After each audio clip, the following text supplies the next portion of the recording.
I tell you what, this thing is peppy.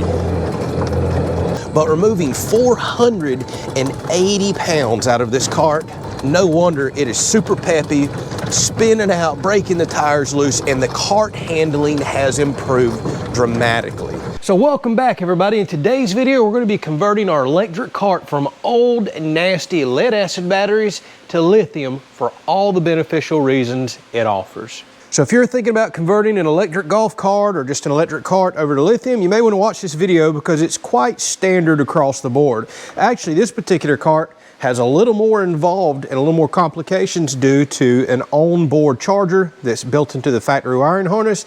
So chances are, if you're going to do this swap, it's going to be even easier than what I'm going to show today. Now this is a 72 volt cart, but that does not matter. If you have a 36, 48, or 72 like me, you'll just get the correct battery and charger and you'll make the swap. It all is going to be very similar to what I'm showing you today. All right, before we dive in real quick, what are the benefits? Why am I going to swap? There's nothing wrong with these batteries. They're only 1 year old. So why am I swapping from lead acid to lithium? Well, for starters, I want to sell these while there's a lot of life in them, but there's huge benefits to lithium. Listen to this. Old lead acid batteries, there's hundreds of pounds of batteries in here. So we can go from 9 onboard batteries to 1 single lithium and save a pile of weight. That is very beneficial. 2, typically lithium lasts twice as long as lead acid and sometimes more. I'll be lucky to get 4 or 5 years out of these batteries right here, whereas lithium is typically a 10 to 12 year lifespan.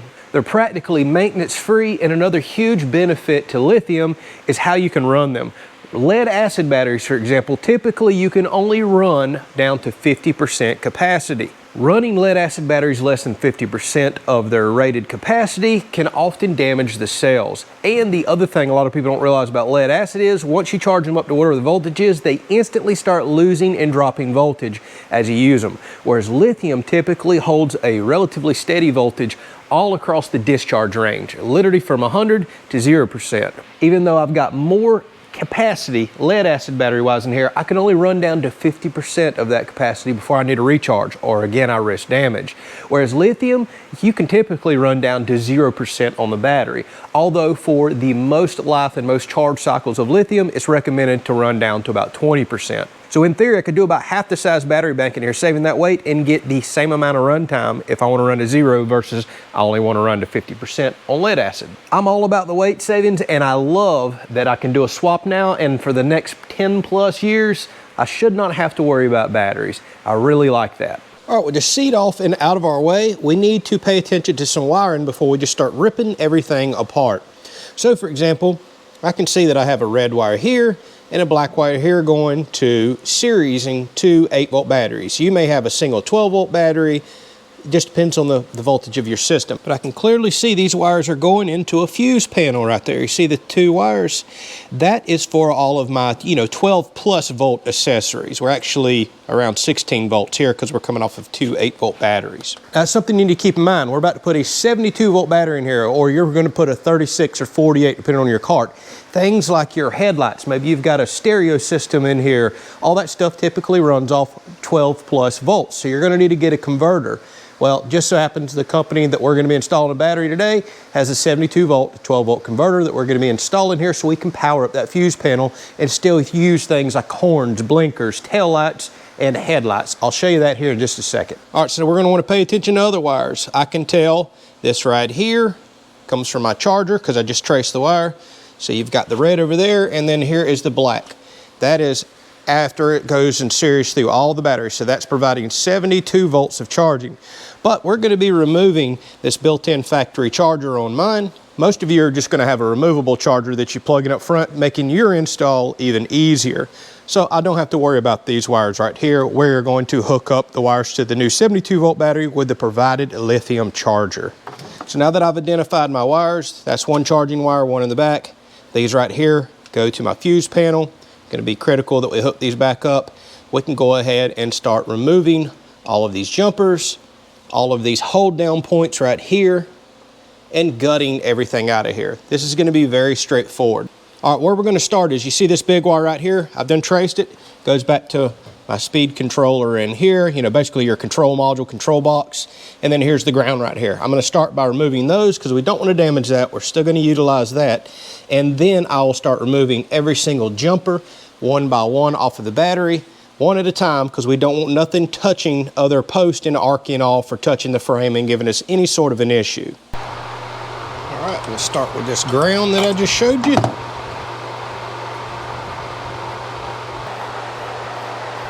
Now we remove all the positive connections. Remove the ground, go into the 12-volt fuse panel that I showed you, and this is our last connection, other than taking all the jumpers out of here. So I'm going to move forward with doing that, starting with this one right here. I want to make sure it does not make contact with anything else. I'm going to be nice and slow going through all this and pulling out each individual battery.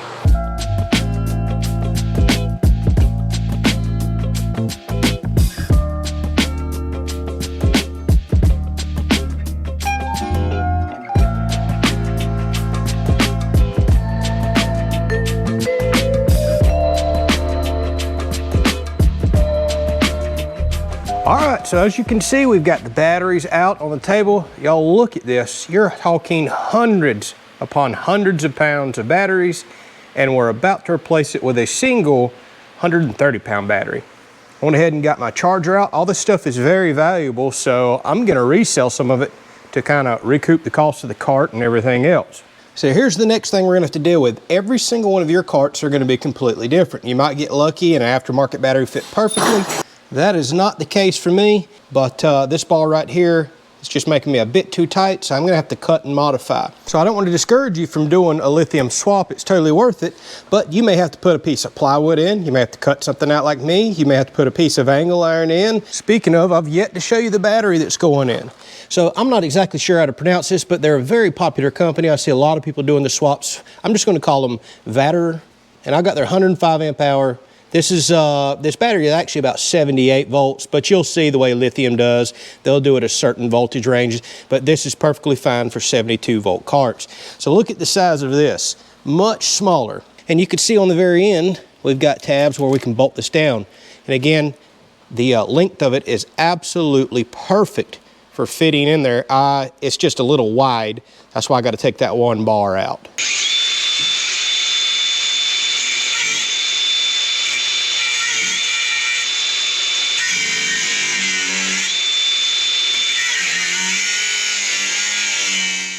So I've got the battery up here, and it is just a little too wide to fit in between this angle iron frame. No problem. You could build something out of wood, plywood. You can get creative and keep it nice and simple. Because I do metalworking for a living, I'm going to put a square tube frame in there, basically raising up to the edge of this angle iron, and then we're just going to sit on top because I have the room up from here to here for the height of this battery. It's worth noting my frame is rusted pretty good. So I just ground all that down while I'm in here. I'm gonna go ahead and paint this up. You can see I've already started doing that to make sure my frame lasts a lot longer. I'm taking some of this 1.25" square tubing, which fits in there perfect. And I'm gonna cut it, weld it, and put some sections in here and here, and make me a frame that fits perfectly on the bottom side of that battery.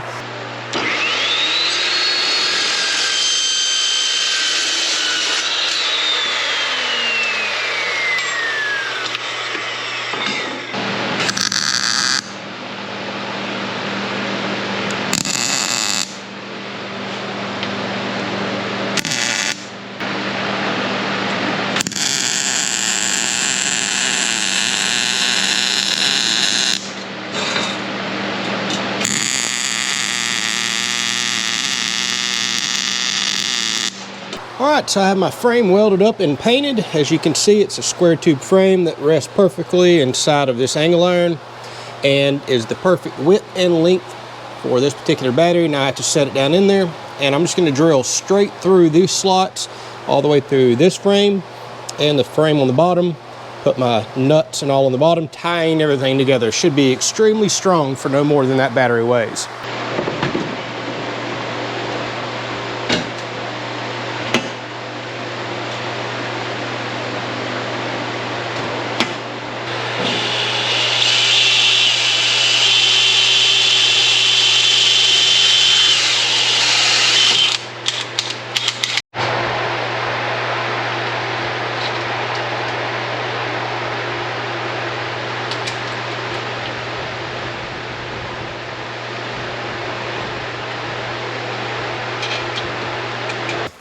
Okay, so the Vatrer 72 volt battery also shipped with another box here. This has our display in it, and this should be the same across all voltages.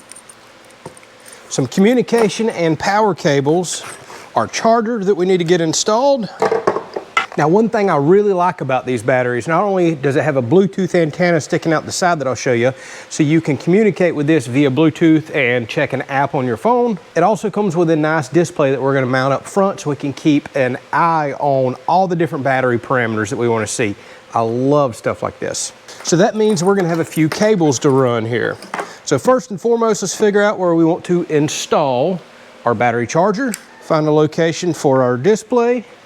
And if you take a look in here, now that we have our battery mounted, you'll see right here is the little Bluetooth cable. This port right here is our communication port. Got your positive lug, your negative lug. And here is your battery off and on button. So we should be able to put the charger back in here. I have a flat well where the original charger was, or maybe even down in here if I remove some stuff. Now, I really like all my cubbies for storing things. I can see a lot of you wanting to put the display down in here, but I'm probably gonna put mine up top right here. I'm gonna think about that for just a minute. So that means we're gonna have to run a cable underneath the frame. I'm just gonna follow the big factory wire harness that goes right underneath the floor right here, up into here, and we'll just pull that communications cable into that.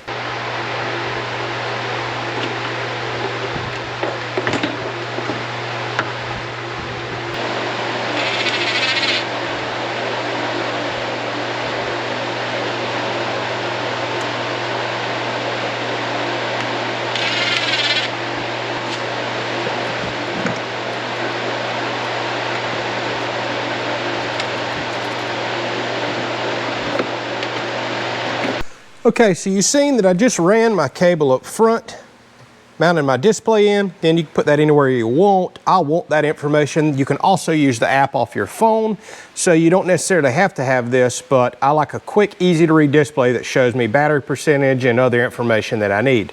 I know it's hard to see, but I found a spot right here to mount down my charger, and then it's got two cables that hook up to the battery. Obviously, these big cables are our main cables that go back to our controller, which is right here on my particular cart. The charger itself has to charge the battery, so it's got this brown wire with a positive on it right there. The blue is the negative. Hook that up. Now you can plug the charger in and charge your battery up. It's very straightforward. Power button on the side. You technically could run as is, but you're either going to have 36, 48, or 72 volts. You need to convert it down to 12 volts. Your cart may already have a 12 volt converter built in, so I need a bit of step down from 72 volts to 12. So I picked up Vatrer's DC to DC power converter. This particular model can take 48 to 72 volts, actually 40 to 90 volts input. Just make sure you get the proper size for your cart. It outputs 13.5 volts, 335 watts, and up to 25 amps. That's really good, actually. So here's how we have to hook this up. Let's go ahead and walk through this in case you have to. It's got a positive negative hookup right here that's gonna go to the battery. That's the input side. Everything is nice and labeled. And then these two bare wires is our output side. We've got positive is the green. It's labeled up here. Black is the negative. And that's gonna hook to these two cables right here coming from my fuse panel on the side. So this would be nice and straightforward to hook up. I just got to find a spot to mount this. It looks like right in here is going to work. I've already got my fender pulled off, so that's going to be a good spot after I clean it up. And then there's one more wire we need to discuss. This yellow wire right here, this doesn't need to run all the time pulling down your battery. This is a trigger coming from your key. It tells this to only turn on when the key is on, if you want that. Now, if you want all your 12 volt stuff to work even when the key is off, you could wire this up to a toggle switch, have constant power on one side, and toggle switch to turn this on even when the cart's off.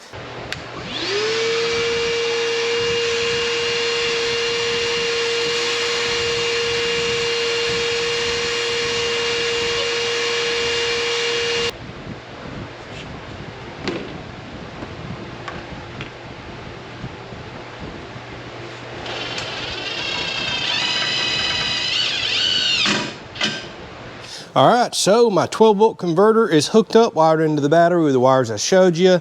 Nice and simple. I will say I found out my key switch is only putting out 12 volts. That converter needs apparently whatever the battery input voltage is to trigger it. So I just have a clamp down here to where I can unplug it if this is going to sit for days or weeks, so there's not parasitic draw. Sitting overnight, I don't mind. So you can just do a quick clamp to the positive positive for your battery if you would like on that yellow trigger wire. Now let's test it out. I've got it triggered on. Let's turn the key switch on. Horn works. Lights are kicking on, so that means we're getting that 12 to 13 volts out of the power converter that's powering up my fuse panel. So my cigarette lighter adapters here, USB, phone charging, things like that, all is back functioning the way it should. All right, so this is actually a few days later. We've been doing some testing and you and I are about to go run this around, and I'm gonna tell you what I have experienced. But if you look at the display up here, you get all the same information if you wanna use the phone app with Bluetooth as well. So you can see battery percentage, estimated runtime when it's actually in use, current, voltage, temperature, all your standard parameters. And if you plug in your charger, it'll tell you time to charge.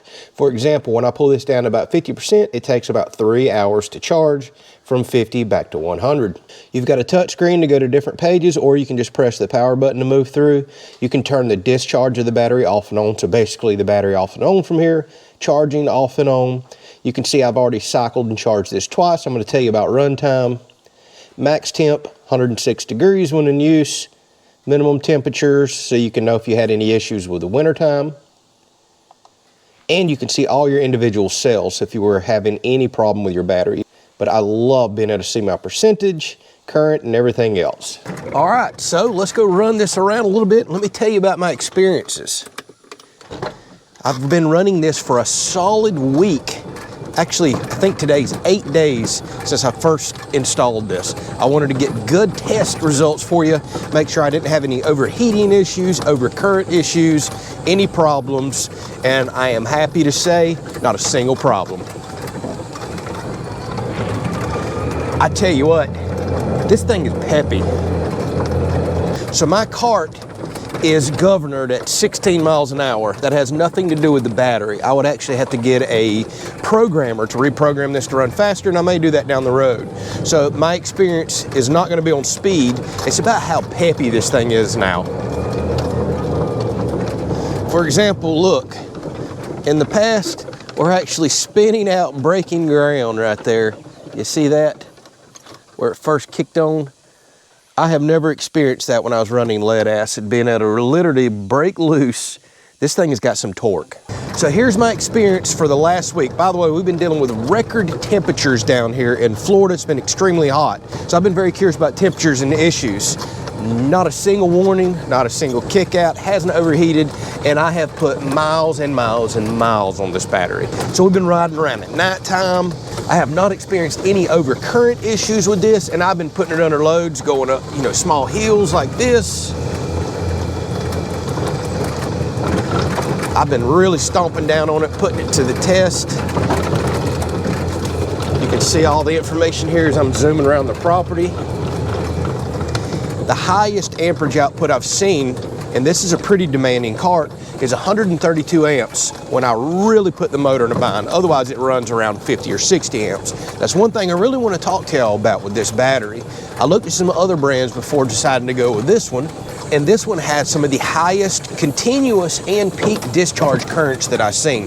That's very important, especially on a work cart like this where I'm going to be pulling things, or maybe you're going to be loading your cart down with a bunch of people, going up a lot of hills, really putting your motor under load, really bumping that amperage requirement up. So this battery is rated at 200 amps of continuous discharge. Again, the highest I've seen is 130 something. It's rated for 400 amps peak output for, I forget, 30 or 60 seconds, a crazy long time. And the manufacturer told me it's able to do up to 600 amps of output. I believe it's for 3 seconds. So long story short, my concerns are gone for this being such a demanding work cart with such a big motor that it was going to trip. this particular battery. Hasn't even came close. Plenty of power, plenty of current, zero issues in record temperatures down here with heat. The battery has just slap performed. All right, so let's talk about performance. After a week of testing, I am easily able to go 3 to 4 days of heavy use around our large property, running the dogs, riding at nighttime, carrying my wife with me, another dog, and just daily miles and miles and miles of use. I didn't track the actual mileage, that's not what I do, but I can tell you with my lead acid batteries, after 2 to 3 days of relatively heavy farm use, I had to charge them. Well, I'm able to go 3 to 4 days, and I'm still only down around about 40% on this battery. I can run even longer, but I'm deciding to charge it once I get to that point. Even though this is a smaller battery, there's something about it. It feels peppier, I've got a reason why, and it's even lasting longer than the lead acid batteries, although those were only 1 year old. But I can clearly see I had more lead acid battery capacity. My range actually feels longer. It clearly is longer. I've been testing that over the last week. I can run for days and days of farm use and miles a day and running the dogs off of a single charge. I could realistically probably go 5 or 6 days if I run this down to zero. So get this, y'all, we took out over 600 and something pounds of batteries, of lead acid batteries. Then we put a 132 pound battery back in. I did the math. We are 480 pounds lighter than we were before. So obviously, this is probably why the cart feels so much peppier. We're running similar voltage, although this battery is going to consistently put out 72 volts, whereas lead acid constantly drops. But removing 480 pounds out of this cart, no wonder it is super peppy, spinning out, breaking the tires loose, and the cart handling has improved dramatically. My steering is so much easier, the cart just feels lighter, more nimble. As expected, 480 pounds of weight savings is absolutely insane. So after a week of very heavy use, working, playing, all kinds of stuff, record heat, I highly recommend Vatrer's battery. It has given me zero issues. The specs look better than some of the other brands I looked at. I love the features of the Bluetooth, the screen. It's really performing well for me. Highly impressed with it. So y'all, if you enjoyed this video, the how-to, all the information that I gave you, if you want to support the channel for that, I am going to put some links down in the description. This will take you to their website so you can find the proper battery that you're looking for. Maybe you don't want to do 72 volt conversion like I did. You might want to do 36 or 48 volts. But regardless, those links actually do earn me a small commission, helps me make content like this, and I truly do appreciate the support. So thank you for watching this video. Huge shout out and thank you to Vatrer for helping sponsor this conversion. I am blown away. Now I've got a 10+ year battery in here. I should not have to touch the cart again. I'm seeing longer run times. The cart just feels better overall. It feels like a whole new cart, honestly, it really does. Highly recommend you do a lithium conversion on any electric cart that you may have. I'm blown away with the results. We'll catch y'all on the next one.